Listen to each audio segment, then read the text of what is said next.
or may have helped amplify the impact of innovative solutions to complex issues in our community. So my name is Brian Smith. I'm representing the Canadian Foundation for Economic Education, and I'm going to introduce to you our panelists just by name and their position, and I'm going to ask them to each introduce themselves as far as what they've been.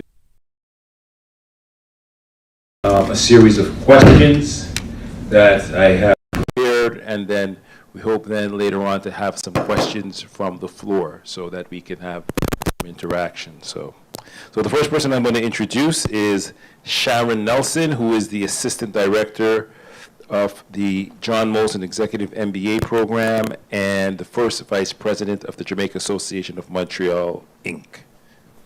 Hello, everyone. A pleasure to be here. Thank you. Okay.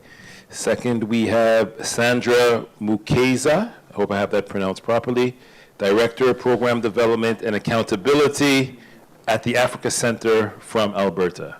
Oh, well, that was a good try. It's Muchekeza. Muchekeza. Yes. Lovely to be here. Thank you. Thank you very much. We have Stéphane Bolin, who is, they have here, founder and CEO, but I'm sure you're founder of CEO of something. Yes, of Comino, and family name is just pronounced Bone. Bone, okay. And our last panelist is Franklin Bougep. Got that? All right. Executive Director from the Black Build Up from British Columbia. So give them a round of applause.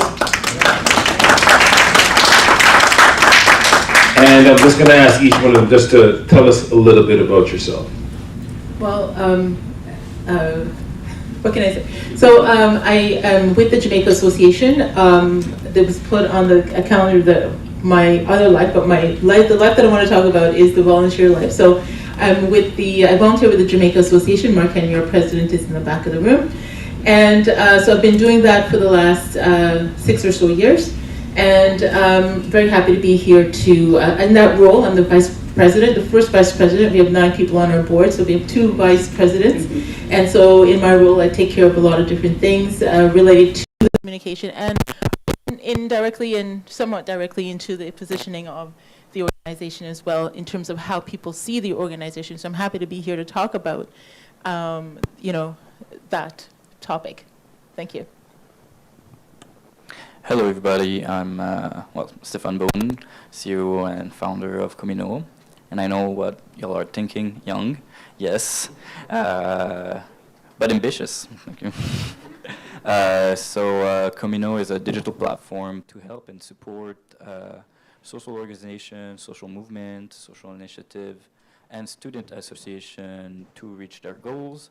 So we propose a platform to host the activist or administration as well as the community to help them with communication and organization. So we have tools to cater that. I've been working on the company, so it's been 1 year it's in existence, so barely 1 year that we're working on the company and the solution, but I've been working on the problem since August 2021. And yeah, I'm here to maybe have a more original and specific point of view, a little bit more outside of the social organization point of view. Hi, everyone. You all know me. I was at the lunchtime panel, so I won't spend much time introducing my organization that I work for, which is Africa Center. But I'm Sandra Muchekeza, and I think I'll talk about a little bit about the volunteer work that I do as well. I volunteer on the board of YWCA at Edmonton, which is a role I've been at 3 years. So I think it's great when you put time into the community outside your work. So I like that you're an active volunteer as well. So yeah, that's me, and I'm really excited to be here. Thank you. I want to believe that I didn't get a mic. Was an oversight. we got five people and 4 mics, so we're gonna keep him. My name is Franklin Bougep. I'm the executive director of Black Build Up out of Vancouver. I was born in Cameroon, studied in the US, worked around the world. I hold 4 nationalities. But one thing about me, I am passionate about black people and our cause. I'm passionate in pushing organizations to surpass even their wildest dreams. You know, this Max. Yeah, we'll share. We'll share. So I'm passionate in building the capacity of Black organizations so that they can even surpass their wildest dreams. And that goes from helping them with simple processes to grant writing, to building the capacity of their members, to support them in their quest of, touching the communities in meaningful and sustainable ways. I sit on the board of a number of organizations. I volunteer a lot for the city, Vancouver, Surrey, White Rock. I volunteer also a lot in the continent, back home, because I want to give back also. So that's a little bit about myself. All right, thank you very much. So just also a couple of little housekeeping items. So we are going to be going till 4 o'clock, and then after there'll be a small, call it a coffee break. Just to let you know, if you're looking for water, there is a water station outside, so you could get that. And then we're going to reconvene back in here at 4:15, where Franklin will be leading his conference. So we're going to start off, and there's a series of lead questions. The first question, and anybody can take it up at this time, how can your positioning help you achieve your social impact goals? Who would like to take that up? Well, I think maybe before we talk about that, we should sort of be on the same page about what positioning is, what it means, right? And positioning, in my understanding, because I had to read about this is not my area of expertise. So it's a deliberate process which an organization goes through to identify its strengths and assess the gaps that they may have in a competitive landscape and choose the way it wants to present itself to its audiences. So successful positioning requires that you have to have a deep understanding of your strengths and your weaknesses and what your unique value proposition is. And on top of that, also have a very clear understanding of what the community needs are and what their expectations are as well. So in the private sector, positioning is a means by which the company looks to see how they can target their audiences effectively and maximize the price that they charge for products and services, right? So they look at what they're good at, what their customers want, and what their competitors are doing or not doing.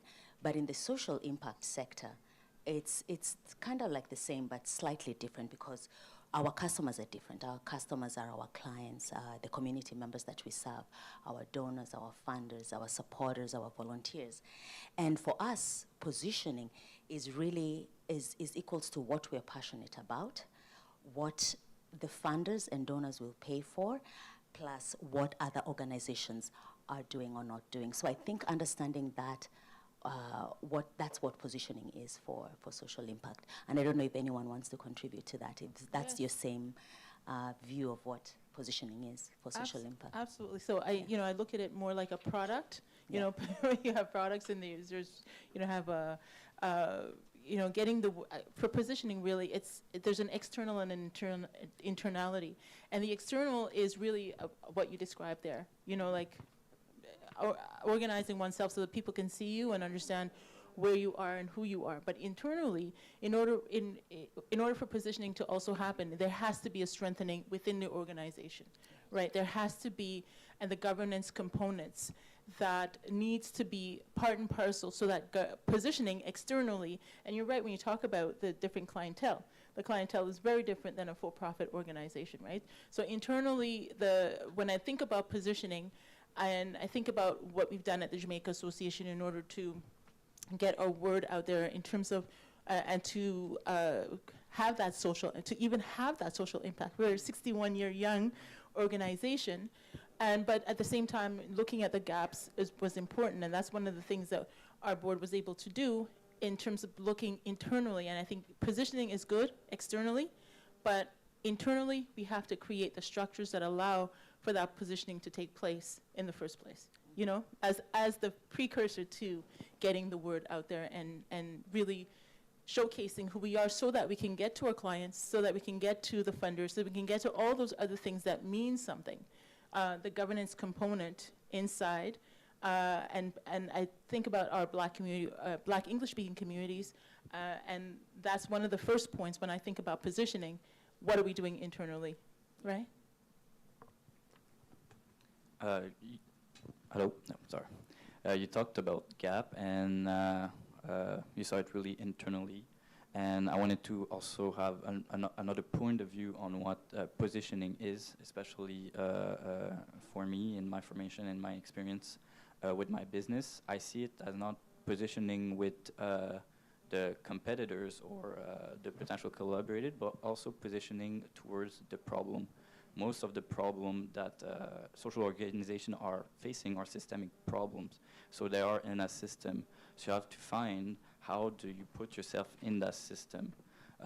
In the system, yes, there is the competitors and other organizations who are trying to solve a part of the problem, but there are also the contributing factors. There are the what I call the obstacle loops. So in itself, a system or a systematic problem is just looping between factors. If I can put it simply, it's like, so I don't have energy, I drink coffee, so I don't sleep. So I don't have energy, so I drink coffee, I have energy, but I can't sleep, and it's just a loop. And this is a little bit what's happening in a systemic problem. So you have to find those loops, you have to find those obstacles, you have to find those solvers, the organization who are already in place, and find the small gaps and the facet of the problem that are not yet faced. And so I would say don't position yourself with only the competitors, but also with the problem and with the system, so that you can bring your own and thus have a bigger impact. Can I just piggyback on what he said? So what does that mean to you? It means to you that you need to have a unique message, right? Differentiation in your positioning versus the others. It means that you need to target the right audience, right? It means that you need to have credibility, because that differentiates you and that puts you in a unique position. People know that person is honest, so their messaging is surely honest and correct. You need to create, you need to be a good storyteller, right? Not the storyteller that just says lies, but the storyteller that can craft a message that will elicit that emotional response that pushes or leads the audience to the intended outcome. You need to, and somebody alluded to it, create those strategic partnerships that allows you to further the goals of your mission, value statements, and etc. And you need to make sure that the little resources that you have, you align it very closely to your intended activities so that it's not wastage. And finally, you need to also be a very good advocate, when you're because we know that policies and social movement bring changes, right? So you need to be an advocate to create those change. I think if you do that, it puts you, in that particular unique social position that allows you to reach your objectives. Okay, interesting. I mean, one of the main things as far as, you're taking action, you're being active, you're advocating, but I think a lot of things where it comes up with a lot of organizations is that how do we measure the social impact of the projects or the activities you do, and that there's change so that you could monitor it, and if there's needs changes to be made or adapting to different realities of society? I think for profit and non-profit on this particular aspect, it's a bit similar, right? You start by defining what are your goals and your outcomes, right? What's the goal, whatever thing you are doing, and the expected outcome? It's very important when it comes to the way you position yourself and affect the maximum impact that you want. You also need to have a baseline. So I have my goals, I have my outcome, but I also have a baseline, right? So I need to have something that will allow me to measure my progress. I think that's very important. So I've done that. I can also now collect the data, right? I need to collect, and the relevant data, right? Because I hear a lot of people speak about data, but there's also something called data integrity and the rest. You need to collect the relevant data. You need to be able to analyze it, interpret and analyze the data so that it makes sense, right? And is linked to that outcome that you are looking. Once you've done that, you can now compare, you know, the results of that data with, you know, your baseline and your benchmarks, right? You know, the key performance indicators that you've attached to it is very important. When you do that, you have that, go back to the community and to the key stakeholders. You interact with them for them to further impact and help you refine, you know, the messaging that strengthens your positioning, you know, that is required. And I like to say, and this is an area where a lot of us struggle, which is the appropriate reporting. We lack, I don't know any organization that do impact report for every project.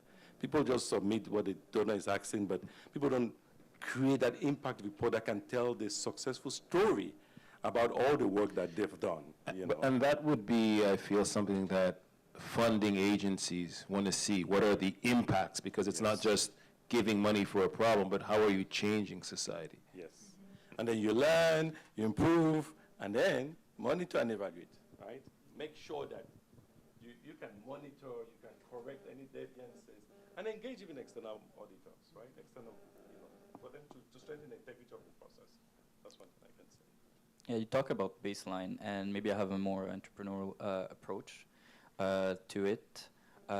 So when I found, so I used a system to found a pocket where my solution, well, my effort was needed, and then I came with a solution. And the first thing that was important to me was to measure have a measurement of the problem initially, to have research, so that when I bring my solution, I can see if the problem has increased or decreased with my solution. So I think something I found very, very important when you want to measure your impact is have a baseline before you came in, and then a baseline after you come in, and also to concentrate on measures on the problem. So when I did my research on impact measures, I saw a lot of raising funds, volunteers hours, and these are great measures. This means that your organization has traction, but it doesn't really mean that you're solving the problem. Maybe you are, but is not proof that you're solving the problem. So to measure beforehand, before you do a campaign, before you do a concrete action, before you do a company, measure the baseline before you came in and after you came in is super important. And for example, for my startup, we measured satisfaction level, anxiety level, powerless level, all things that we needed to know and that we wanted to decrease for the anxiety level. Satisfaction, we want to increase it, obviously. And yeah, so for me, it's important to have a baseline beforehand and not necessarily take a baseline from the market. Sure, not anything is perfect. Sometimes you have to take a baseline from the market, but if you can have the baseline beforehand, before an activity that you're gonna do, you'll really know if your action actually has some impact. I think I'll just add to that, though. I agree with both of you about outcomes, knowing the outcomes, being able to measure your outcomes. But I think that one additional thing that you can do is to determine what your social return on investment is, or the SROI. So in other words, what are the social, environmental, and economic benefits of your project? And you can actually attach a monetary value to it. There's a whole calculation which you're able to determine those social benefits relative to the resources that you've invested in the project. So at the end of it all, when you've done this calculation, you are able to analyze whether if your SROI, the social return on investment, is high, it means that you are generating a significant social benefit. If it's low, then you're looking at, well, what do I need to change? I may need to change the priorities of the project, meaning you have to redesign it, or you have to add resources in order to get a higher social benefit. So I think if you can figure out how to do that, once you've collected the outcomes, once you have your baseline, you know your outcomes, is to really determine what's my social return on investment. So that is one step that I would take further. Yeah, for me, I agree with what you're saying. I think one of the other components is engagement, and it depends on the organization that you have and where you're starting from too. And where, again, it comes back to baselines, but I think that the engagement level of, when I think of our organization, that is a community, started as a social organization, is a community organization, and you see the level of engagement, that when I read that question, that's what the first thing that came to mind is, yes, we can measure and evaluate, but I think that in terms of our clients, in the type of in the community that we do have, that speaks volumes for us, right? Yeah. Mm-hmm. In Quebec, and with some of the data from Transet, there's over 205 organizations that they funded with the Supporting Black Canadian Community Initiative. And I believe there's a waiting list of another 75. So maybe there's 300 groups. Probably in Ontario, it's the same. The demographics are different in each province. So it leads up to the next question. How do you, or how can you differentiate yourself in what is a very competitive sector where we have a lot of organizations, and unfortunately sometimes there's crossover. So maybe there's 2 or 3 organizations and you're providing a service for the same clientele. Okay, You go ahead. You can start. Yeah. Well, yeah. Well, you know, in that respect, I think it's really interesting, you know, because each organization is different. Each organization will have their, and definitely there's some crossover, but not always a crossover. And I think what you said, Franklin, earlier about integrity, about, you know, being at the forefront, being transparent, I think those are the first and foremost differentiators for any community organization, right?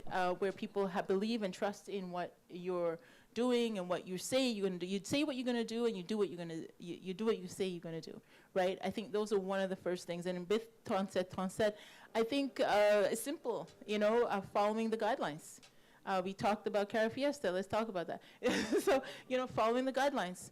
You know, and being transparent with your organization. And I think that's one of the first things. If there was, if I can say that, we have to. We have to, each organization, I look at organizations like trees. You know, trees are, you know, look at a forest, you look at the skyline, and different trees grow differently. Some trees like shade, some trees grow and they kind of trying to reach the sun, right? So everybody has a space in the forest, right? Everybody has an opportunity to shine. So like, we can differentiate ourselves within ourselves, who we are as organizations. When we talk about competition, we also should talk about collaboration and how we can, if we have those certain resources that, and we're targeting a certain community, then it is that collaborative spirit, you know, that can, or not necessarily should, but can also be one of the differentiators to allow for not only an organization to grow, but the organizations around us to grow, right? But I do understand also in the context of funding, when you need to submit the reports, you want to show how many people are participating and all that kind of stuff, right? But I think the differentiator component, I think that is testament to who you are as an organization, what you do, how you do it, the transparency of the organization, and the fact that you say you're going to do something and you do it, right? And you prove to the clientele, you show the clients that, you know, you're a trustworthy organization and you're ready to move forward. And I think that's one of the differentiators first and foremost, right? Yeah. That's great. I think that crosses over with some of the things that I wanted to say, but I wanted to add a couple more points. And one of them is about innovation, right? For you to stand out, you have to be innovative in the solutions that you are coming up with, the solutions to complex problems, right? So I think organizations that embrace innovation and take a creative approach towards problem solving are really the ones that stand out, right? And to do this, you should just experiment with new ideas, experiment with new approaches, and even take a design thinking approach towards the problems that you're trying to solve. And I think that contributes to that differentiation factor.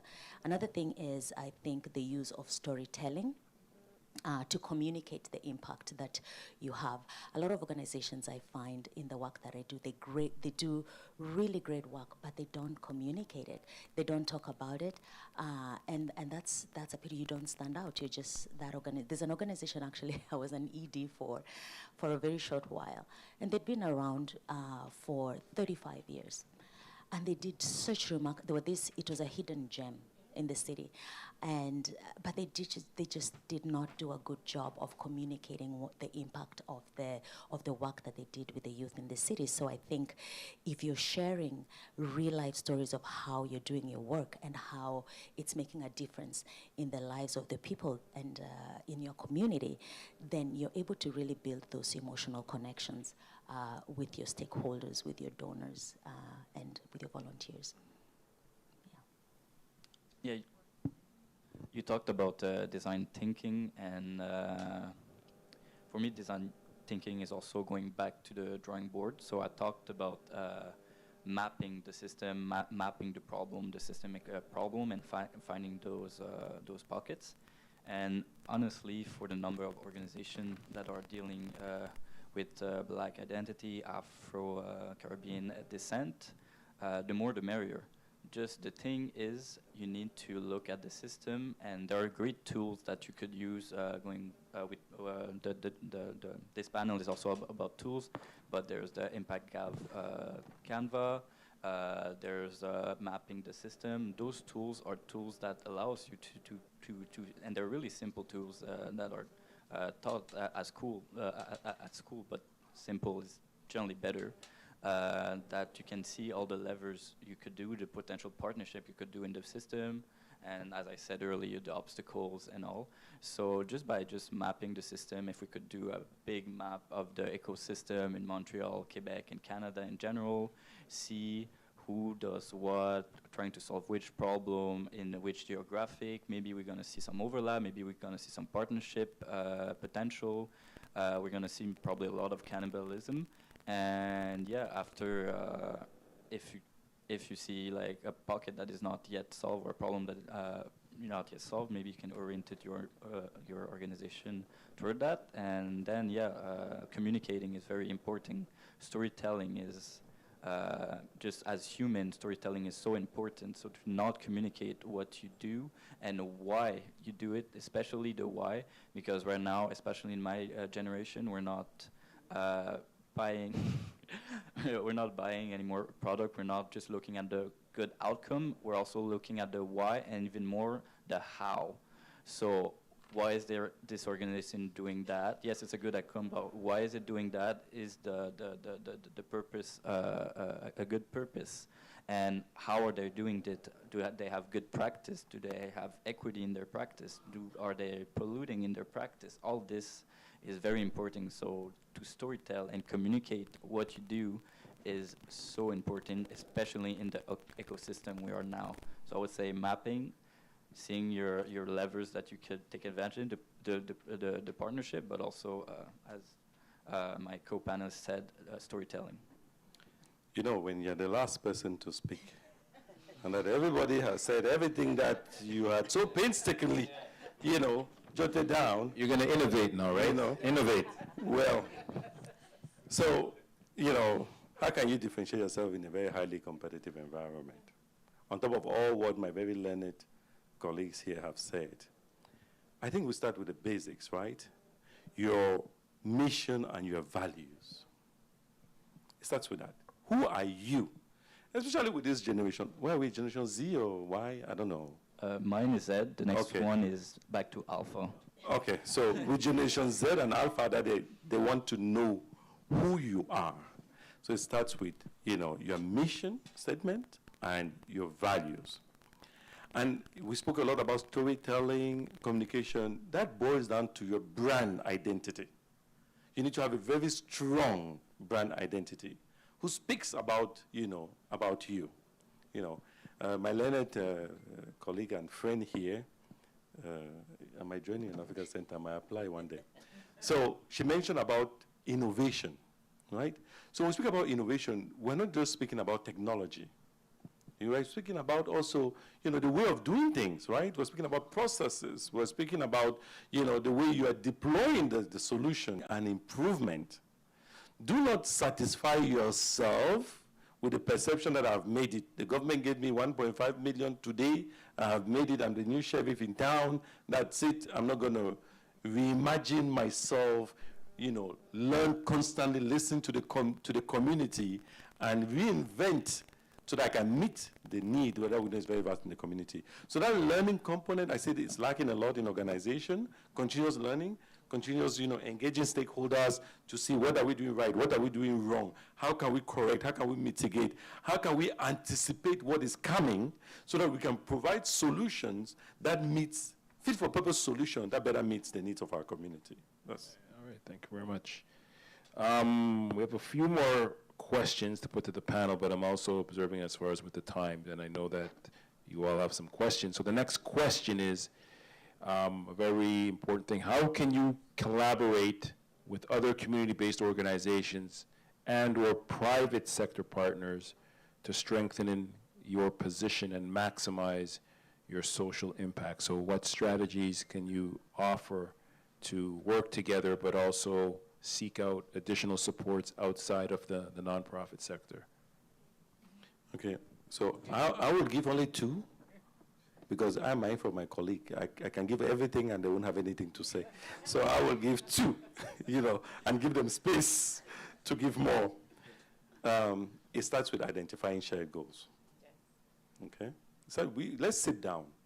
Let's see where your strengths, your weaknesses, mine, let's see that we have the same dream, we have the same vision, we're going towards the same direction. When we've identified that, for me, the second part, and there are lots of other things that my learned colleague will say, will be clearly identify roles and responsibilities.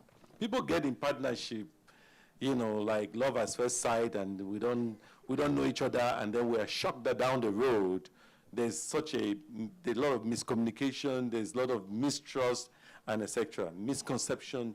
Sit down and have clear roles of that partnership. Formalize the partnership, first of all. Yeah, we like handshaking. We're a very oral community and blah, blah, blah. Sit down, write it down, sign it. And in it, have the roles and responsibility that are well written. I know in the community we speak a lot about we keep our dirty linen in and out, and unfortunately a lot of people abuse of that. They misbehave because they know we will not go and seek redress in the court because we are careful about the perception of the community. I don't necessarily think all the dirty linen has to stay in the family. Some dirty linen needs to get out one day or the other because some people really have bad behaviors. So make sure you formalize it, clear roles and responsibility, that gives you a path forward. Yeah, I guess I'll say two also. First, because I'm from the private sector, and a good thing that I saw is once you set your objective and what you need to do to really have an impact on a community or on the problem, is seeing your manpower, seeing how you can allocate it. Okay, so for example, I'm doing a tech-based solution. I'll have my developers. Then I'll have people who are working with volunteers, but I want also to do a storytelling campaign. So now I don't have to do all in-house. I can easily go get a partnership from the private sector who will first, there's literally company who are made to storytell, to produce videos, to do marketing campaigns. So to leverage those many companies who will be glad to help a non-profit, because for them they look great, and also you can negotiate a discount if you can, because always negotiate. But yeah, trying to leverage all the private sector when you're lacking manpower, because you should concentrate on making an impact, but it's important, as we said, to report it and to storytell it. And second, is maybe for a bigger organization to see which are the more little organization, the community-based organization that are really close to the community and know actually what are the problems and the needs of the community. Do not underestimate those organizations. And for example, for my company, for the testing of our platform, we work really closely with organizations that were close to a community, so that we know that we were answering their needs, and they were well placed because they have, we're probably not the first people to come with a solution or come to an activity, so they know all the past solutions that came, they know what works and what doesn't work, so you can easily get easy feedback and do a collaboration with them. So yeah, that would be my 2 cents. So collaboration is good, and I certainly agree with the roles and responsibilities, the shared goals, and identifying, I would also say though, identifying what the outcomes, the outcomes that you want to achieve, right? It's really important that it ties into the shared goals idea, but I think really placing that down, because you're absolutely right, in our community, we don't really like to, drag anybody over the coals or anything like this, but I think it's important to, and everybody has a great idea, but you have to hash it out. I think this is an important component of the collaborative spirit. It's nice, and I think in terms of collaboration as well, we have to learn also how to say no if it doesn't work, and be able to step away from it when it doesn't work without any kind of, I think the collaboration is wonderful, but we have to also know our circle and our boundaries. Yes, that's the word.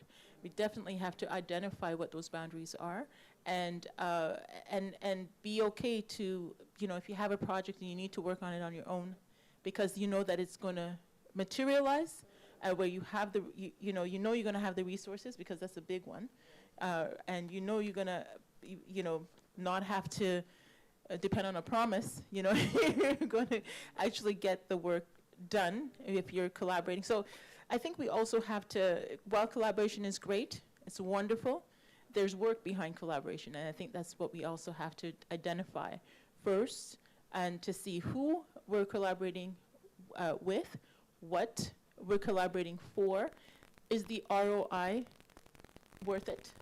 And then we make the decisions to formalize the agreements, for sure. Very quickly, just a show of hands of people who have questions, because I'm going to get to the question section. That's it?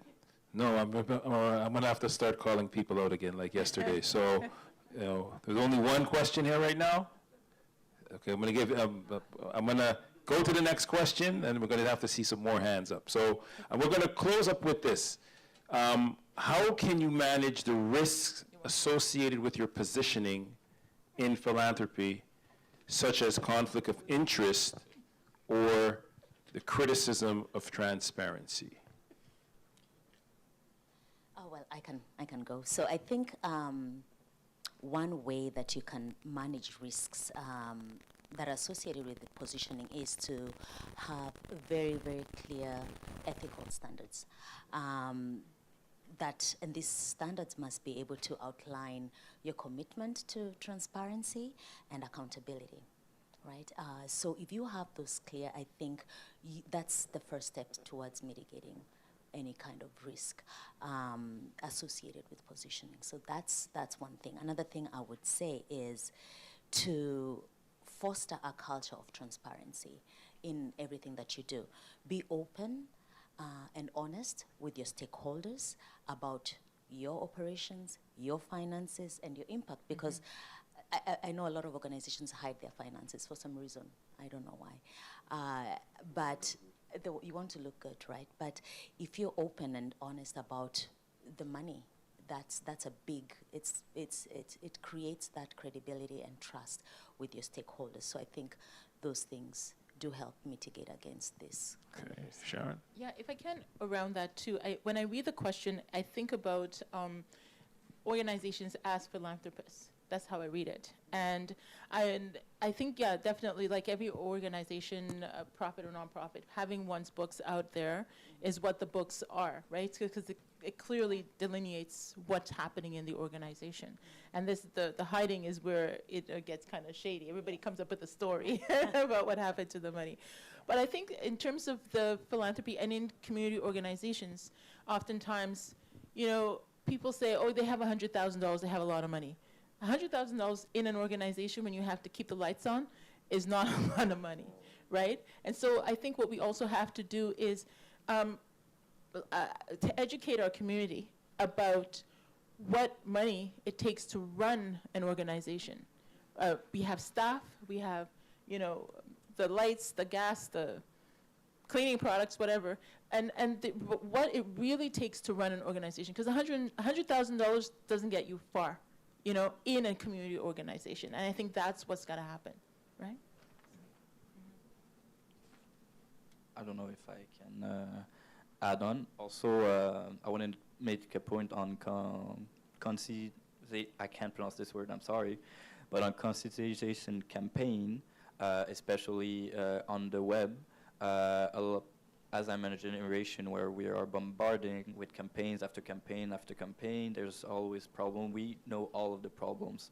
So having a shift from campaign that promises thing or that shed lights on thing from campaign on what we're doing, what we did, how we're doing.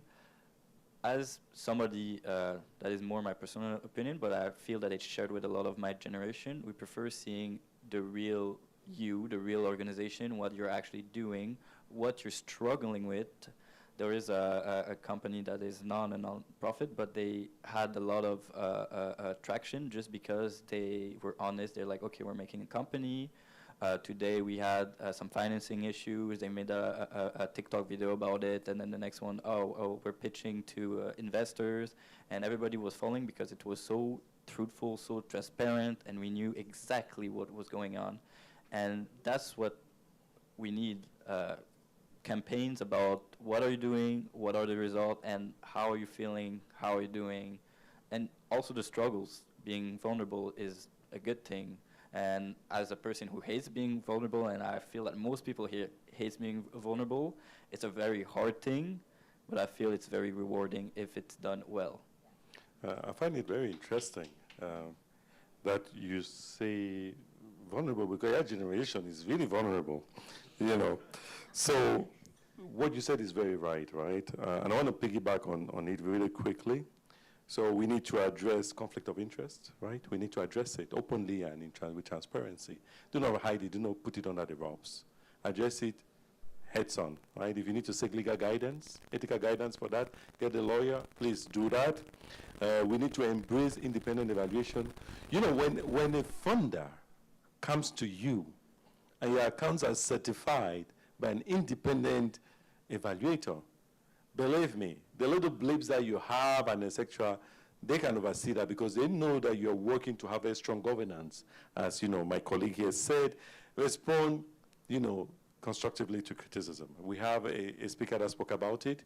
You know, the fact that they tell you you're making a mistake, do not jump on the high heels. Oh, I'm a black man, you've enslaved me for 400 years, and now you dare speak to me, and X, Y, Z, who do you think you are? But you've embezzled the money, right? So it is a fact, right? So we need to do that, and I will stop by saying, you know, you need to stay informed and adapt, right? Why do I say you need to stay informed? The regulation sometimes changes, by the way, that governs you. You need to know it. Sometimes the demand of the community changes. Sometimes the perception of your stakeholders changes.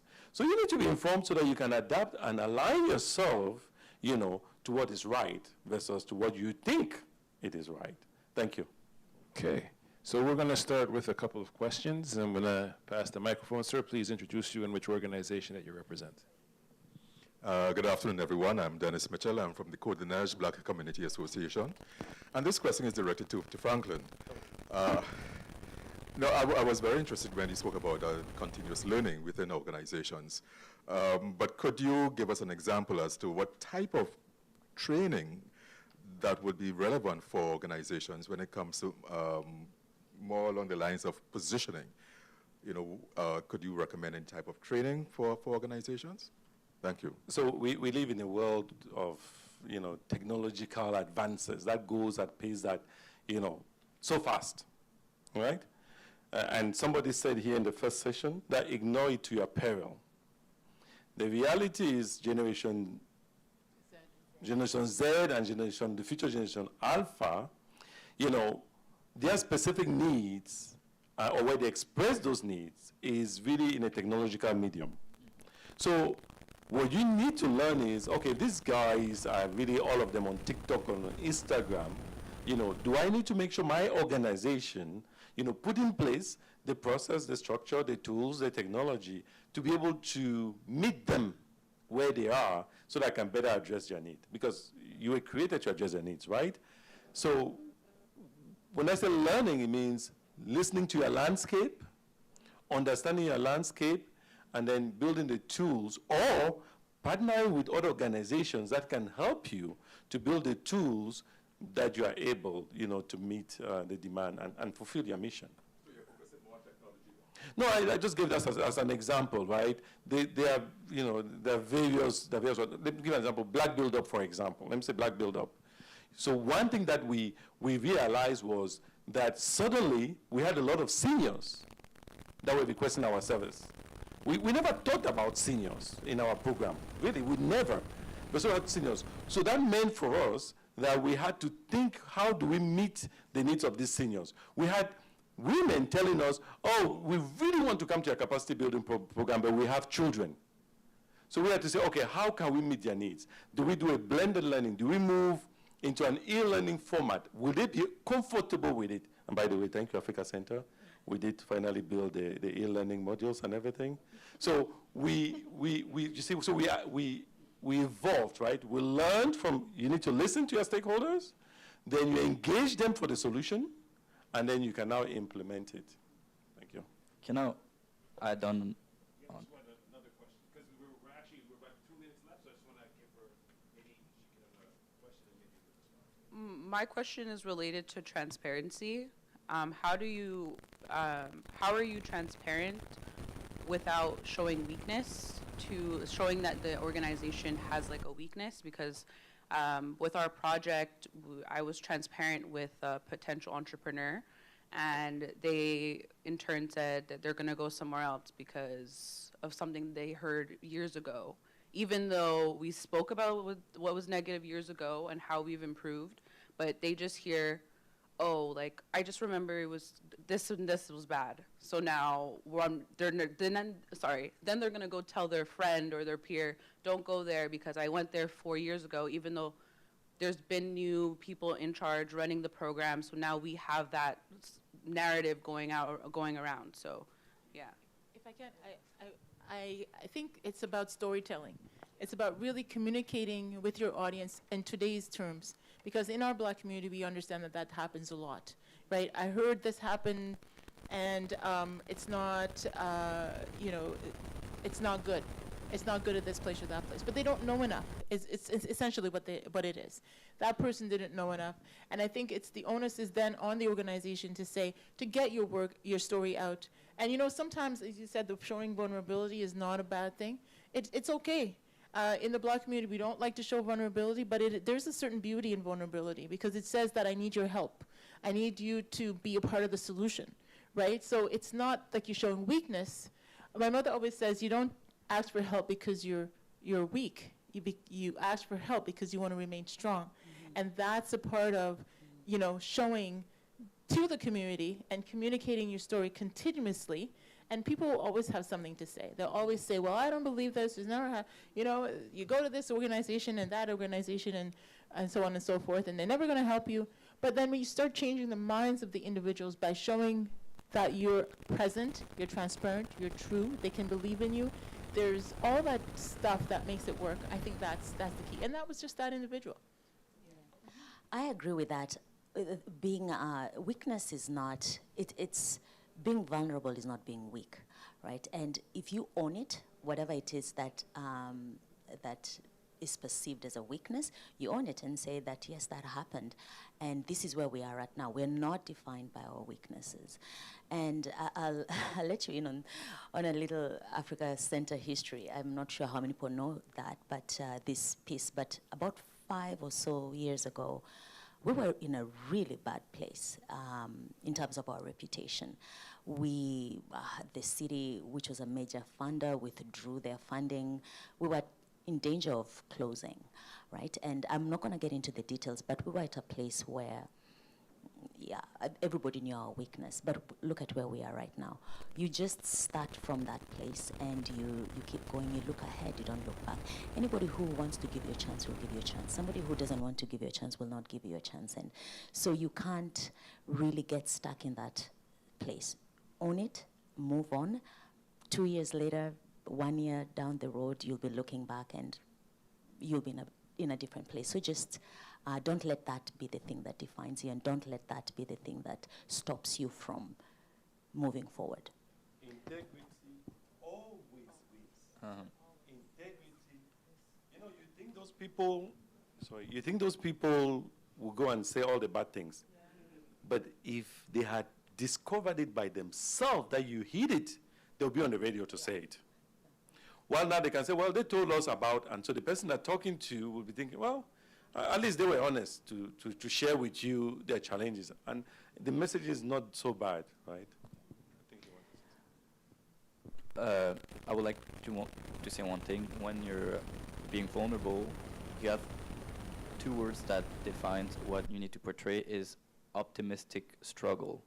So you struggle, but you're optimistic. You struggle, but you're smiling. And this has to be captured on video or an image. You're like, I'm struggling today, I fell down, but I'm gonna get up. Maybe I don't know how now, or maybe I know how, I have some pissed. Showing weakness and just showing weakness and negativity is bad, but showing that you fell down, that you're human, that you struggle, but you stayed optimistic, that's the best thing. And I'm gonna tie it to, well, I'm half Haitian, and to my ancestry. Haiti, I think, is one civilization that is like an entrepreneur. It has fallen, but each time we get up. We went through slavery, we got up. We went through the French debt and all the meddling, we got up, we fell again. And even if now we're not in a good position, in terms of soccer, our women's team has been qualified to the World Cup, okay? Yes. And Violette also went to the quarterfinals of the CONCACAF. So we're slowly rising up. And each time somebody comes to me and sees that I'm Haitian, and they're like, your country is struggling, I'm like, yeah, I know, but don't worry about it. The Haitian people will get up. Amen. So show optimistic struggle. And I can guarantee you it will get you far because people will help you. Donc, OK. Donc, mesdames et messieurs, donc ça c'est la fin de la première partie de la conférence. The first part is wrapped up. I'm the captain, so I have to keep the ship moving. We are now going to take a 15-minute, call it a water break. Please feel free to network with the panelists during that time, and we will reconvene back in here at 4:15, where our guest here from Colombie-Britannique will be leading a conference that will be taking us straight up till 5 p.m. So please take the time, speak, get the knowledge you need to get from these people, let them share it. And as I said, there's so many different dynamics within our community and things that are taking place. Take the time to share information and network. Please get some refreshments outside, and then we will reconvene back here at 4:15. Right, so you get a 15-minute break, that doesn't mean half an hour. 15 minutes, we're starting back. I'm sorry for my sweaty hands. No, don't worry. Each time I hold something, I just sweat on it. You guys, that was great. Generation Z. Yeah. Generation. What are you? H. I'm level 5 now. You know, I'm celebrating my 50th. Your name's not here. Yes. I'm going to. And yeah, I was doing that last edition panel.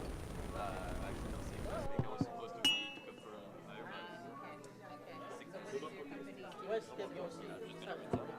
So we're.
présentation tout seul. Hein? Tu fais la présentation Tout seul, comme un Parfait, grand. comme un grand. Comme Ça, un c'est grand. ton micro. Et Oui. attends, je vais te donner aussi.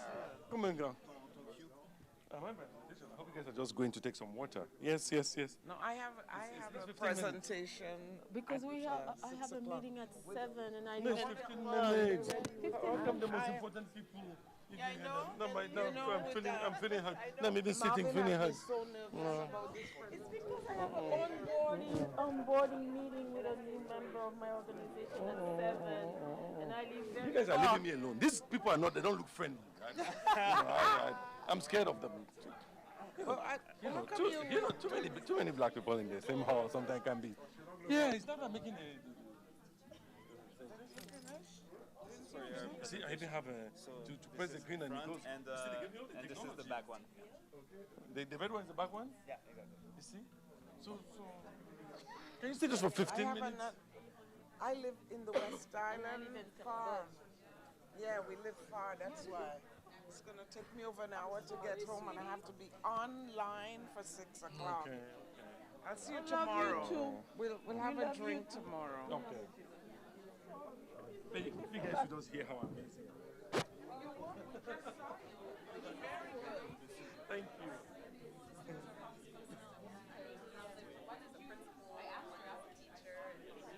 Hello. Hi, how I'm are you? Franklin. Hi, Franklin. I'm How are you? Inga. Inga, how are you? Inga. Inga. Yeah. Oh, where's that from? Scandinavian. I'm not. Okay. That's a good one. Yeah. And where are you from? Oh, you said Cameroon. Yes, I was Cameroon. listening. And you're from? My family's from Trinidad. Oh, And Trinidad. Tobago, I yeah. had my. So, well, Let me stand up. she's so the most. you're not She's the looking down. most influential person in my life. Oh, really? Yes. Your wife? And she no. She's from Trinidad and Tobago. Oh, really? And she powered through that influence with a stick. So she was my teacher. Oh. Actually, she started following me before she became my teacher. She was Okay, teaching in secondary school. Uh-huh. So in primary school, Uh-huh. it is said that I was very smart, and the rumors went around the country. So she took interest, and she came to my parents and said, I don't want him to do the last year in high school. I want him to write the exam where he is, which I passed. Went to college, She was right. and she took me her class. Okay. And And where she was got me that? skipped one class in Cameroon. Oh, really? Yeah, so, She was so there. I left high school, I was 16. Okay. Then I went to the, yes. So she's kind of like a second mom to me. Yeah, nice. That's good. Awesome. I like what you were saying. I'm trying, very, very important. I had to find my way. Yeah, it was good. Good insight. So apparently they decided I should make a presentation. Okay. So It's that's what on you're them. gonna do. I didn't ask them. So it's on them. Okay. I'll do my best.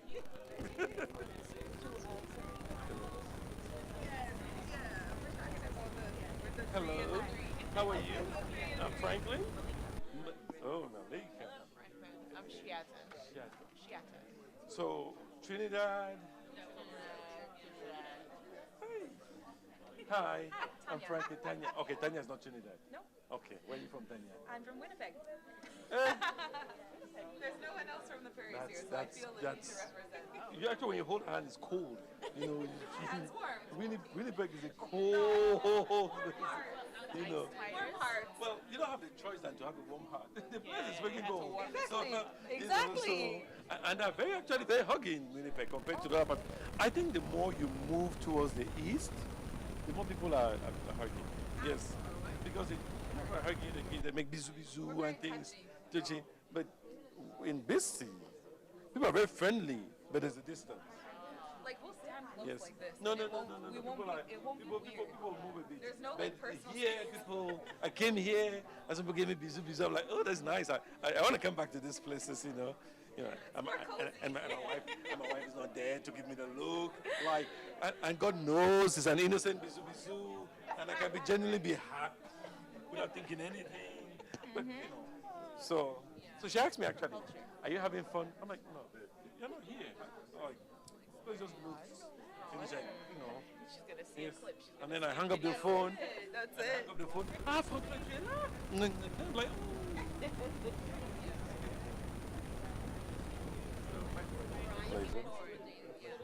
They took a risk with me on that presentation, so let's see. It doesn't work, it's on them.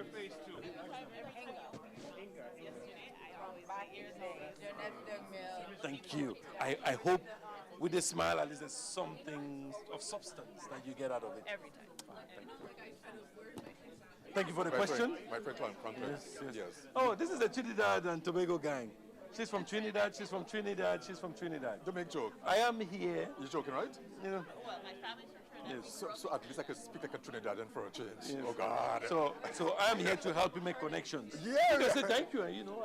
Did you tell her that your teacher was from? Yeah, I told her that my teacher that was from Trinidad.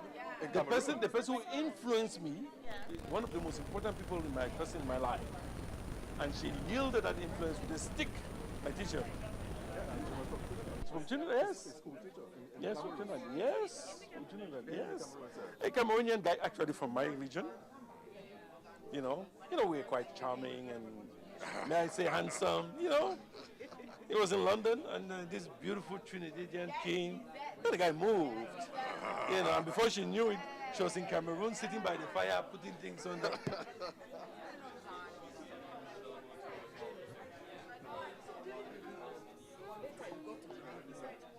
And I said to you, ignore her. She will come to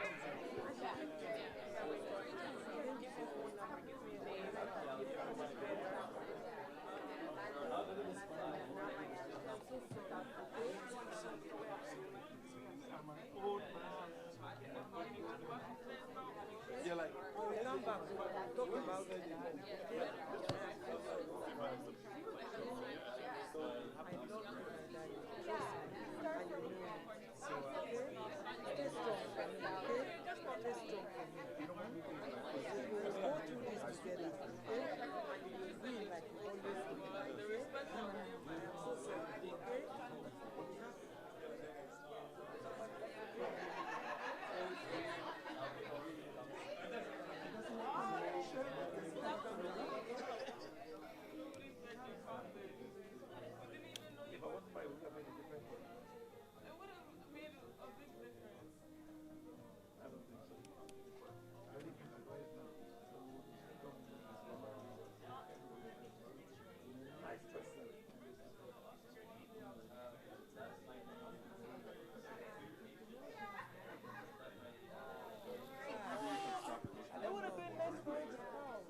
I think so too, eh? But why will she be so Yeah, it's my daughter, you know. Not so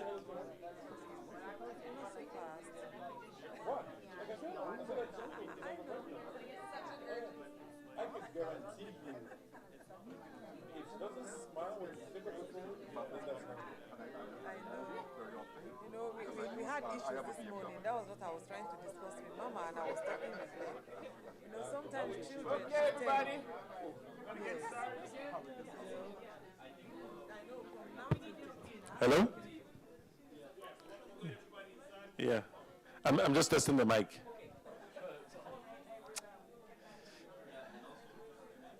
Mic one. So I was watching TV and everybody used to test the mic. So now I get to test the mic also. Mic 1 check, mic 1 check, mic 2 check, mic 2 1 2 2 1 2. I mean, it's actually cool, huh? It's actually, you know, when they give you the mic, it's like a toy, right? That you wanted forever.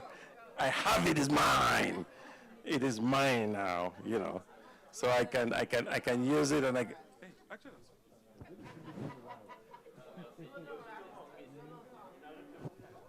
Je marchais sur une plage avec une belle nana, en la regardant au fond de ses yeux étaient noirs. Je passais toute la nuit, elle a baratiné. Elle dernière enfin dit Franklin, c'est toi mon mec. Actually, you know. Your phone is on. You never know. Your phone might be on, your wife is on, and you're speaking. I see it has I used to be happened. 128 kilos, right? So I used to be very big. So when I was in college at the university, let's go with the biggie. Let's go with the French rapper. And these little white girls, they will build your mic. You have your PowerPoint set up? Yeah. Okay, so we'll take your mic out. Okay. Okay.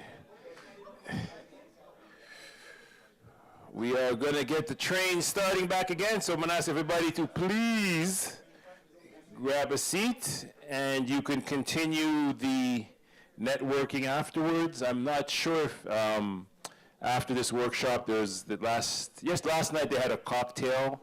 I don't know if there's does anybody know if there's a cocktail afterwards?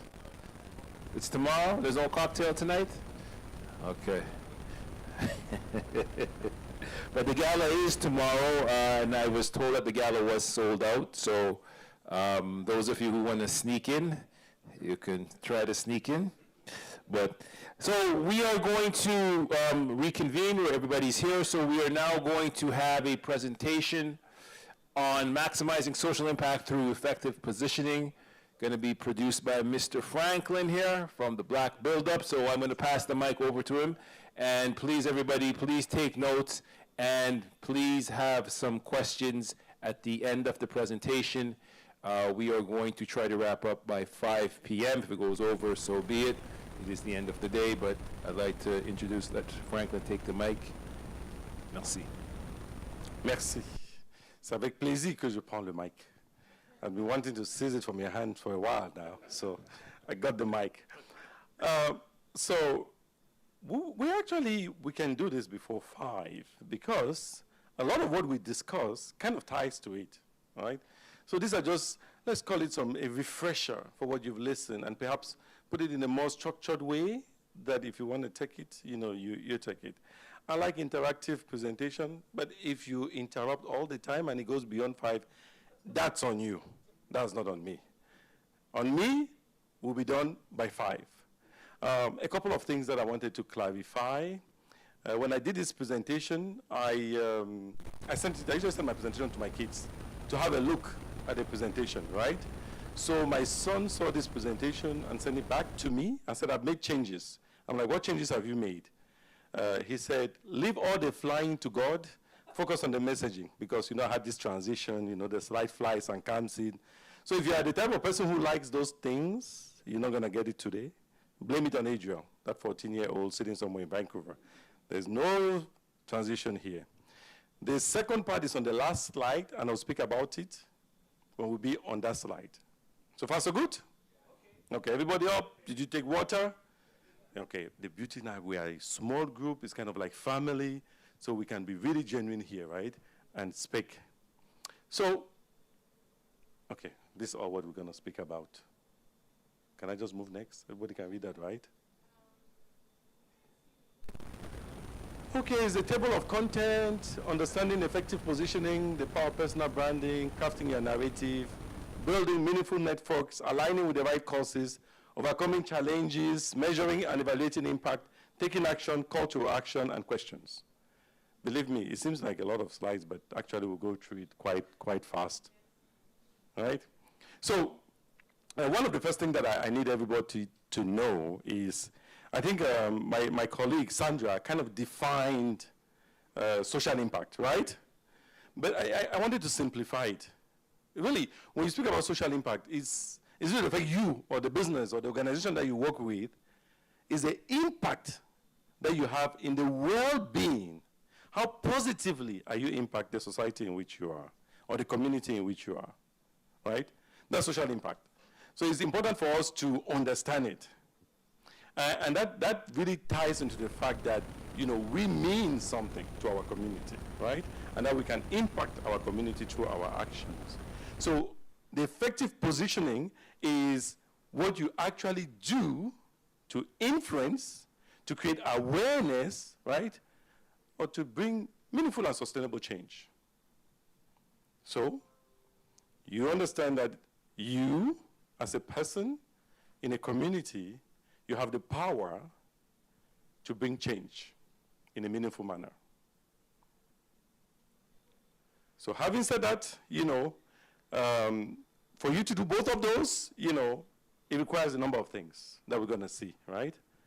How do my organization position itself so that I have a very positive impact in my community? Okay. Do I need to point this thing there or just press it? Okay. So one of the first thing for me is personal branding. You know, it's interesting.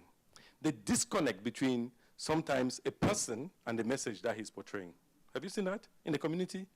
Right. Somebody, you know, he says all the good things, but we know that this guy is a joke. Seriously speaking. Or the guy is someone who is very effective in the community, but he says nothing. We know his capability. We know on the for-profit side, this is a dude that runs businesses very successfully, and he can do a lot of things. But in terms of impacting the community, he says nothing. So it is very important for each and every one of us that our personal branding, right? Our personal branding, which are our strengths, our that uniqueness that we have, is very important that, you know, we are able to build upon that to create a persona that the community will recognize rightfully, okay? Rightfully, that can bring change. Yes. Go ahead. Yeah. Yeah. How long does it take to create an effective brand? Like, you put something out there and you're trying to get it recognized. How long does it really take for a brand to... 10 years ago, it could take you 3-4 years. Today, it can take you a month or two. With the power of social media, the power of technology, the way information moves very fast, you know, if you are, for example, on LinkedIn, and consistently within a month, you are, you know, posting very resourceful information that makes sense, that attracts people, that elicit a response, a positive response in them, and that pushes them to do something for their community, you become very known as the guy who, right? We have some people who speak about technology on LinkedIn. After a little while, they have a lot of followers, and we know that's a tech guy. He's so strong in X, Y, or Z. And I think Generation Z, you know, will appreciate the fact that, you know, social media and the rest these days create persona or bring down personas quite quickly, right? So, you know, personal branding plays a pivotal role. Individual, we need to identify our strength, our values, unique perspective, so that we can create our brand. So if you create it, you build credibility in it, you need to sustain it. And again, in the world that we have today, you need to be careful. If you build a brand on false premises, you can crumble as quickly as, you know, a kind of, what sand did they say? A deck of cards. Thank you. A deck of cards. Okay? So that's the power, right? Now, crafting your narrative. We heard a lot about storytelling. Storytelling. I really enjoyed what, Bo is the name of the company, right? Bo is the name of your company. I really enjoyed what he was saying in terms of, you know, being honest with the struggles. You know, the reality is that the days of the macho man are gone. Yeah, right? The days of macho man are gone. Even in our home. Sometimes we, the guys who sit in the bar, we try to pretend that we are the boss. And sometimes I tend to the guys, I say, guys, you guys know what? No. That lady is the boss. Because in reality, I was drink with you guys and say all kinds of stuff. But when I go home, if she says, where were you? I'm trembling. So I know who's the boss, right? So we need to create, you know, a story that will highlight, you know, the good things that we do, that will highlight the challenges that we are facing in a constructive ways, the struggle that we're facing in a constructive way. You had a word about it. What was the word again, did you say? Ah, there you go. You know, I'm optimistic. I need to put their optimistic struggles, right? So, and you need to celebrate your successes. It's important. Then you now appear to be honest. You didn't just come and said, this is Franklin, I'm the most formidable presenter that you ever meet. You know, I'm flawless, there's no fault in me. And then you look at my presentation, a couple of typos. I don't think they have, but, you know. The fact that you're not shy to say we had some bumps along the way, but that we overcame it and you celebrated success, you're crafting a unique message that strengthens your brand, right? And that strengthens your position within the sphere of influence that you are, which is very important. May I ask a quick question? Please ask. When you're talking about brand, are you talking about the vision statement? That's important as a part of the brand. But actually a logo or something, a pictorial form of something that identifies... All that, including you, are part of your brand. Okay. Because I'm also identified by the company, that, my company. Yes.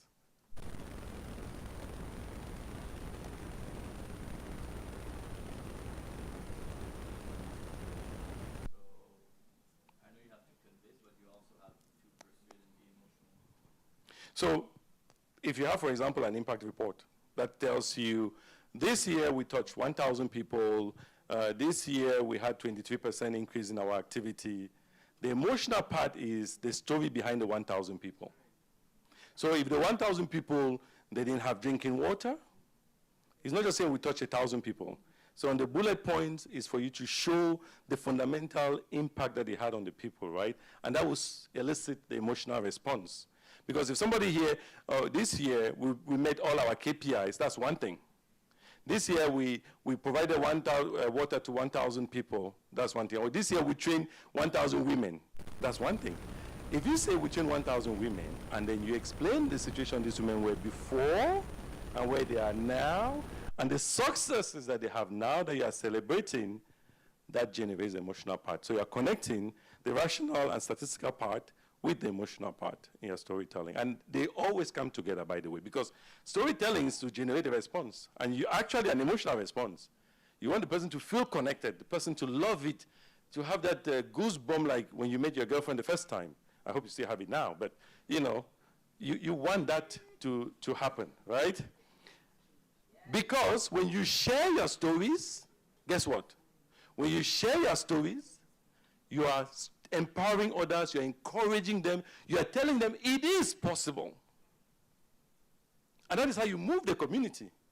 Because the reality is that all of us who come a bit ahead, it's not just for us to be known and visible and etc.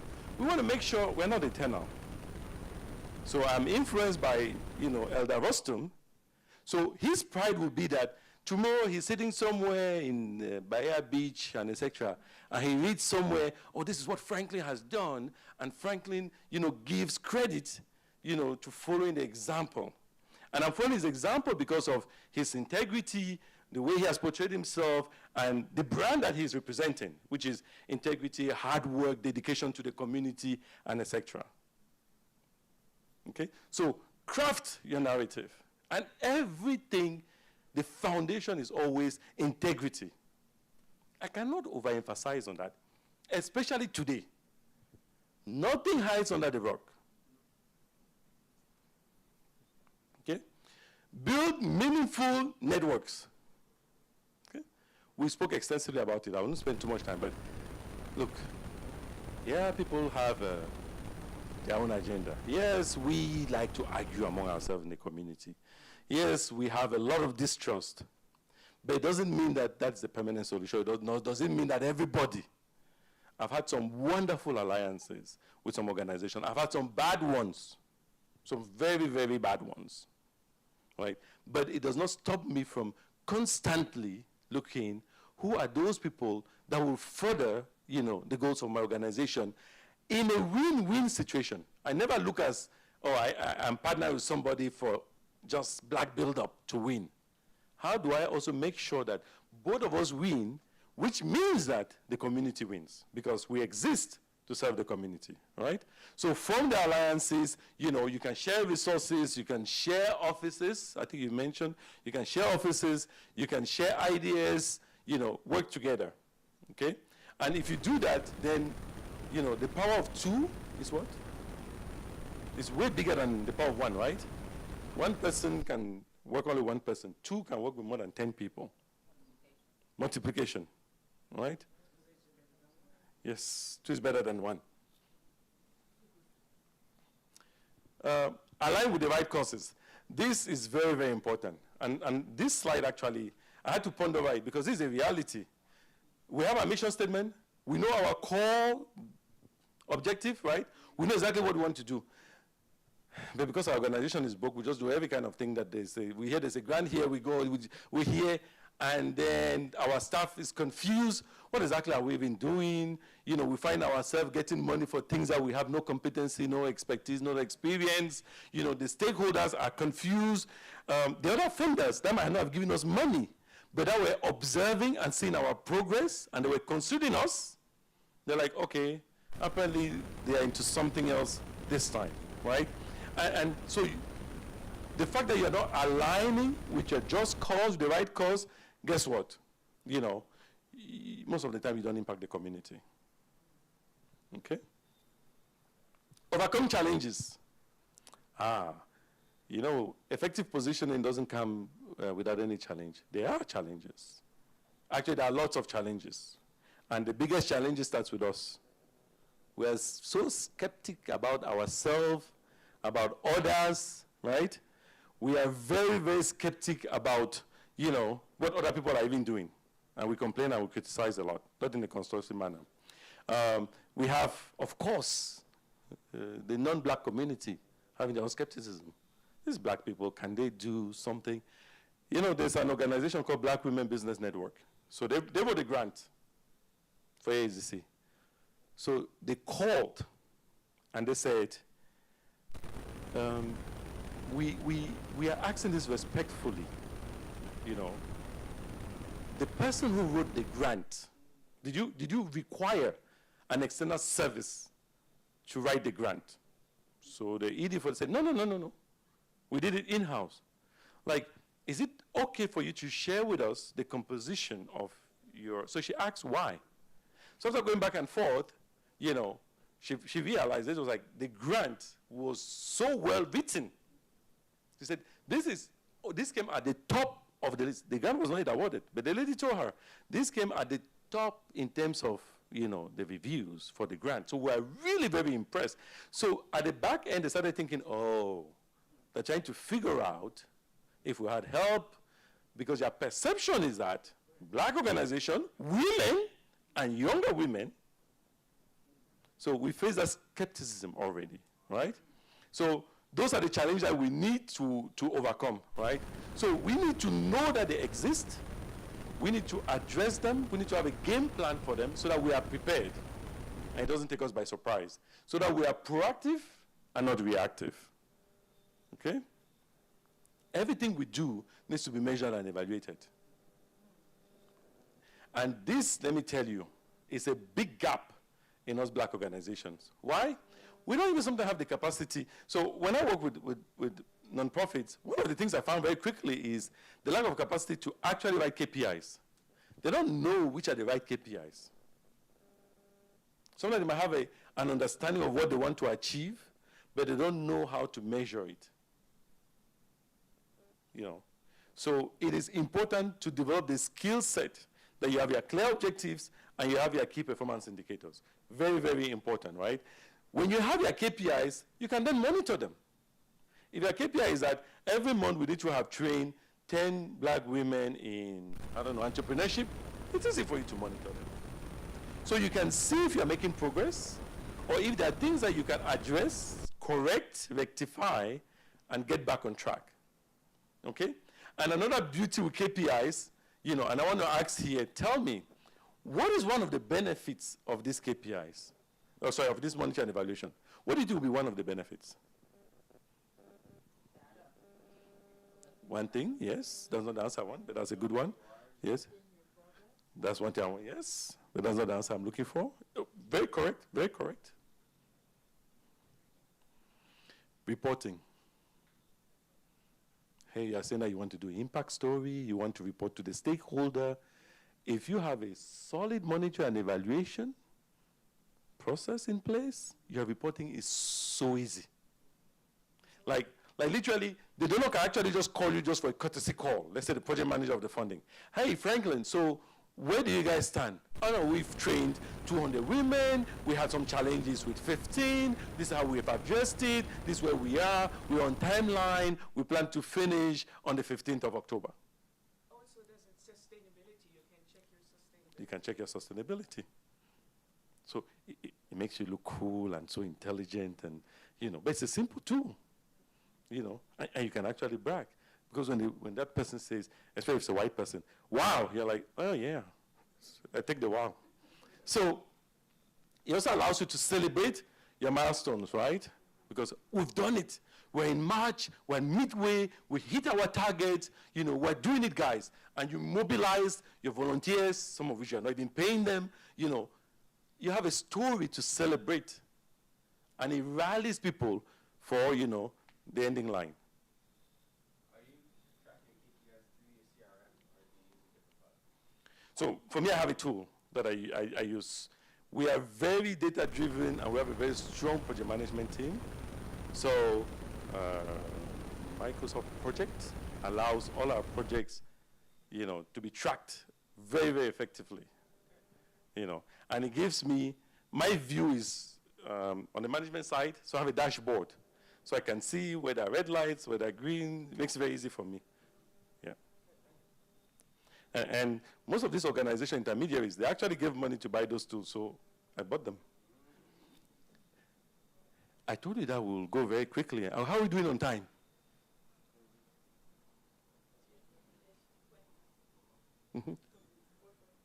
20 minutes left?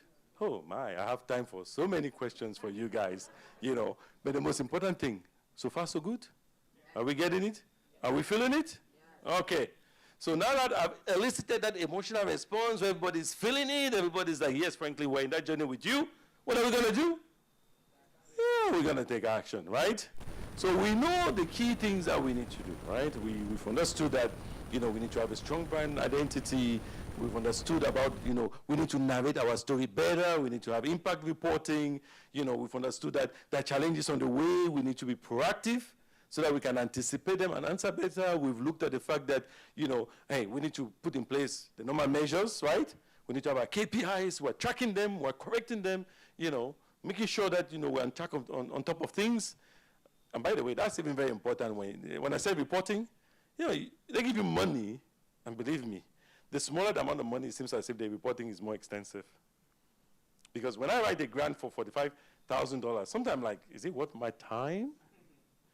Because the requirement sometimes is extraordinarily long. And I'm writing a grant for 1.5 million, and the guy is asking me just 3 pages. So M&E provides you, forces you, to use data, which is good. And getting that good habit can only strengthen your organization, right? So we've looked at all that. So we need to take action, right? Yes? M&E. Monitoring and evaluation. Man, this is my Cameroonian accent. Sometimes it's even confused with the Nigerian accent. But it's very different, Yes. So, and then there's a little Francophone side that creeps inside, and, so please bear with me. Well, we're getting there. We've been on that journey till now. Take 5 more minutes. We'll get there. Bear with me. You need to identify. So we've seen all that. It's time to take action. So we identify our personal brand. Who is Franklin, right? Who is Franklin? So I decided, okay, my brand as a person or as an organization, what is Black Build Up? When I say we build organizations back up, when we build Black organization up, what does that mean exactly? So it means that we'll put time, we'll support them, we'll assist them, we'll help them for their vision to become a reality for the time that we are on that journey with them, right?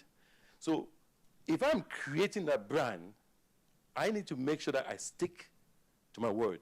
So that tomorrow, you speak to an organization that was with me and said, oh, Black Widow, you're yeah, come on. They're just talking. Those bunch of liars and everything. Or, oh, wow, these guys, they took us from here to here, and here we are now able to be able to function, successfully.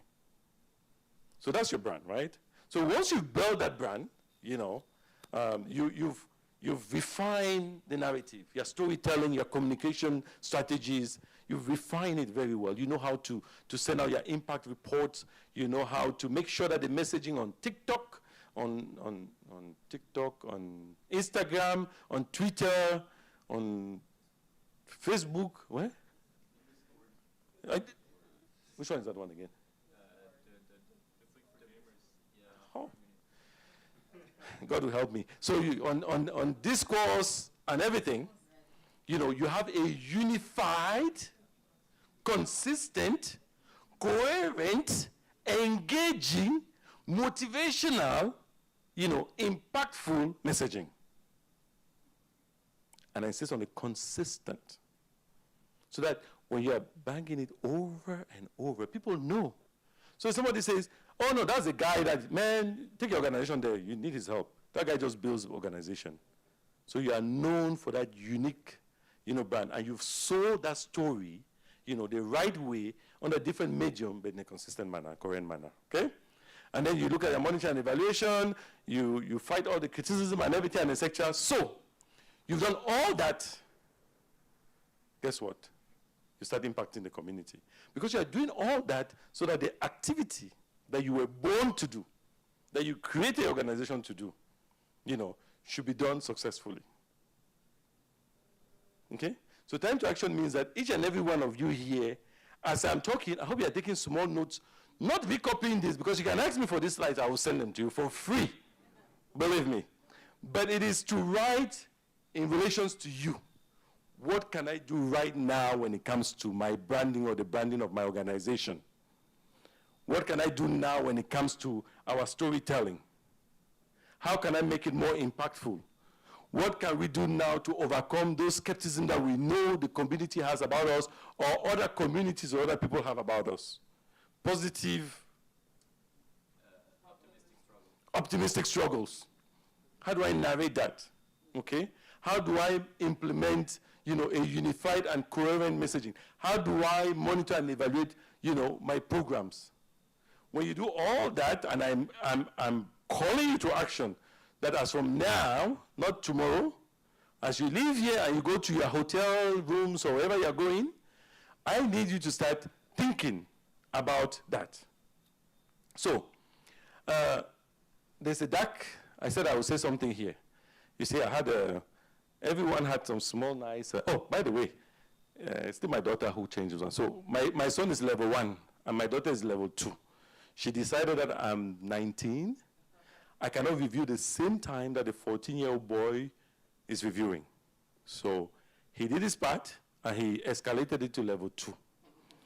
So here I had a lady with a mic, you know, shouting, taking action. No, this one. Call to action. So Samuela said, oh my God, so stereotypical, a woman who is screaming. I'm like, okay, I am sorry. So I changed and I put a man. Really? The angry black man shouting. Like, no, like, wait, what? Yeah, so I said, okay, I will take something else to put. What do you want me to put there? And we went back and forth, back. She's like, you know what, let me actually go one slide back. She came here. There was a picture of a lady here. She's like, man, and she put a chess player. That's your move. So I'm like, okay, and here she's like, come on, I'm not going to do everything for you. I don't get paid for this. And she said, I love you, Dad, and she hung up. So I thought for a long time, I couldn't find anything. And I'm like, well, I think by the end, they'll be happy that I spent only about 20 minutes in this presentation. They'll be kind of flexible with me. They can forgive me for that, right? And by the way, it's not my fault. It's Samuela's fault. It's that 19-year-old girl in Vancouver's fault. I put a picture there. So that's a black spot. But the good news is we need to commit, okay? There is no benefit to come to these sessions, as we do a lot of time. We hear very good things. We like them. We like the food. Sometimes we don't like the food. And when we go, we're speaking more about the food than actually what we got from, you know, these conferences. So what I want with this 20 minutes is that do one thing at a time. I'm not actually, sometimes when you think you have to change everything, it might look overwhelming. Take one thing. Say, okay, let me look at M&E. Can I do something about M&E? Right? Can send an email, Franklin, you spoke about this M&E. Do you have some kind of template or something that you feel can help me with the M&E? Storytelling.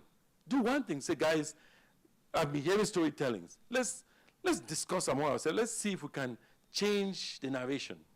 Let's see how we can better message the wonderful and beautiful work we're doing here. Let's see how we can overcome the challenges that we have by crafting a story that is based on integrity, but still sells our optimistic struggles. I don't like you. You know, let's do at least one thing.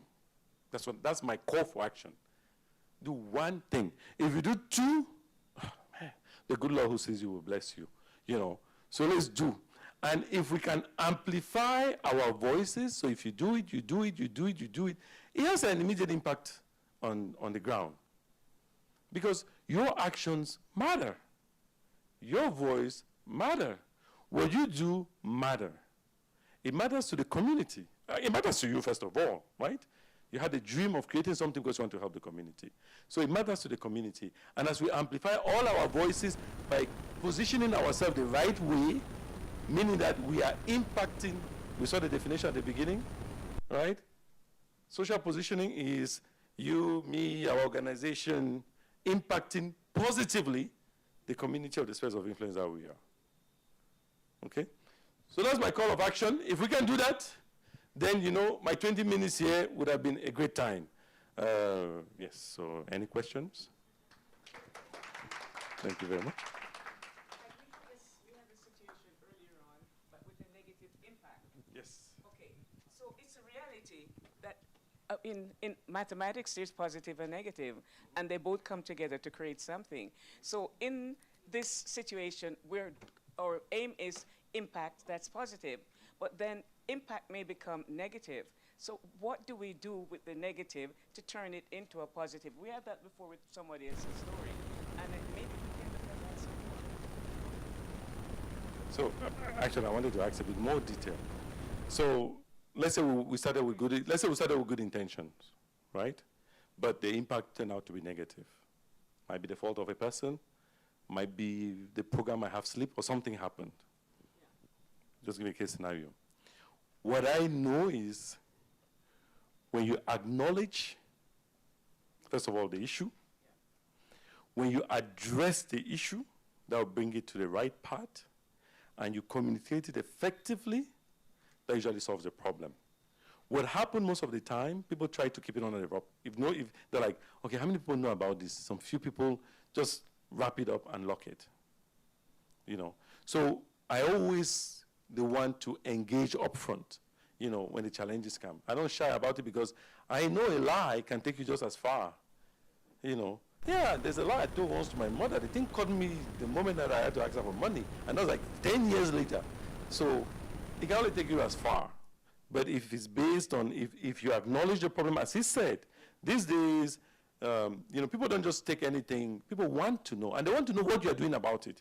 So the problem is not just putting you under the bus. If you say, this is what we did, we're really sorry, these are the governance mechanism that we put in place, the process that we put in place, this is how we've addressed it, and this is the expected outcome, and this is how we'll be held accountable to those expected outcome, then, you know, you stand a better chance for the public to act. Can you put it in that category? Yes, you put it under a form of conflict resolution. It can be under conflict resolution, and it can also be under, you know, conflict resolution and your messaging, because you need to share it with the community or the stakeholders that are involved. Question? I think, oh, yes. The elder. Yes. Go, yes. You guys are leading. I'm scared of, you know, this generation when they're asking questions. But I'll survive it, yes. So I want to inspire myself from the question, and not negative impact, but a negative impact on our storytelling. So for example, my generation is very judgy. They can be disappointed, they can misinterpret, they can just flat out call, for example, even if you're a black-owned organization, they can call out for blackwashing, for example. How can you recover from negative storytelling and negative impact storytelling, because this happens more often than not, and people are rally behind a canceling movement? So A lot of organizations don't have crisis management. They don't know about it. They don't have anything to handle crisis. And when such a things happen, they're taken, on our way. And by the time they're trying to find a solution, the damage, can be very consistent. You will never be able to cancel it 100%. But you can start having in place, a crisis management team where, or it might even be just one person, where you do know that it will happen one day where the narrative will come out there that might be untrue and hurtful. And how do I react to that? So if you start thinking about it now, and start putting in place some simple mechanism to say, for example, the speed in which we take out the messaging that we put up, which is getting viral, the speed in which we are addressing it by pushing even more quicker and faster and amplifying the messages with other trustworthy people that also have larger network to make sure that the larger community understand that the messaging, that the new messaging is not accurate, and this is exactly what you've mentioned. If you have that preparedness, you mitigate it. And I say again, you can never cover it 100%, right? And that brings me back to integrity. When you've built a reputation of integrity, people usually sometimes are skeptical. They're like, we know that business.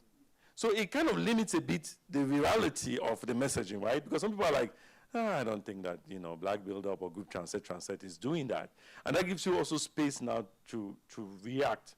So I think I'll just say crisis management, being proactive in knowing that these things will happen so that you put in place your process that when this happen, and you cannot cover all scenarios, but at least the basic one, that when this happen, this is the way we're going to do it, and keep on being, showing integrity, ethics in your dealings. And the people who come to your support, by the way, if you have the integrity and the ethics, the community will rally to your support. They will don't say, oh, wait a minute. We know our organization. We know what they do for us here in the trenches every single day. So you cannot just come here from somewhere gaslighting us and be saying, X, Y, Z. We don't believe that. With under governance, with you have written in under governance in our organization, if it's already written into some extent, rules on governance when having to deal with negative or doing crowd control or whatever, if it's already there as a setup, it already gives a guideline and a confidential resource to go to then find the behavior that could. I will actually put it under my communication and my change management. Yeah. Because a big part of it is communication. So I'll put it under my communication where I have, that crisis management, that pertain to communication. Yeah. So that as my social media team or whosoever are doing everything on TikTok, they are aware of, if this happens, this is how you have to go. If this happens, this is how you have to go. You have to trigger this and you have to trigger that. And by the way, you don't need to invent it.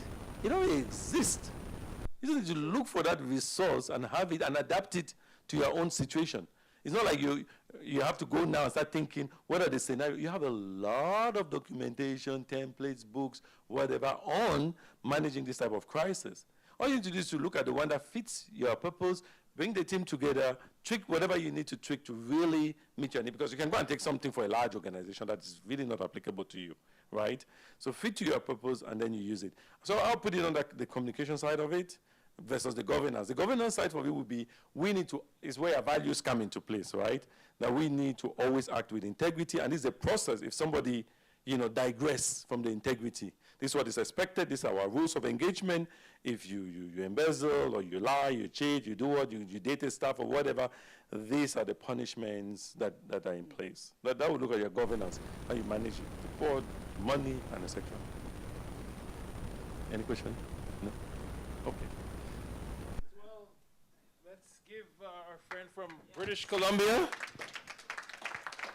a big clap. And as I said, it's very, very good. I mean, one of the things with these discussions, I think, we need more time because we're just scratching the surface. And I think a lot of us have a lot of things built up in us that we want to give out and talk about and find solutions, because it seems from time to time, a lot of the community organizations, we've moved from, I guess, call it crisis management, where we're, struggling for finances. Now we're getting in money, we're developing, and now we're being productive and proactive and, you know, providing better services for the community. So everybody who came here today, thank you very much. We will be starting again tomorrow at 9 a.m. Go home and get a good night rest. Huh? The real 9 o'clock? I think it's the real 9 o'clock. I think so. You know, so, but there will be breakfast, and those of you who will be here, I don't know if we're going to spend the whole day here, but we have the gala going on too as well in the evening. So get a good night rest. And as I said, this event is put on by the group Transet, supported by the Canadian government, supported by Desjardins. So thank you very much, everybody, and have a wonderful, wonderful, wonderful evening. And for those of you who are on social media, I'm going to be live on Facebook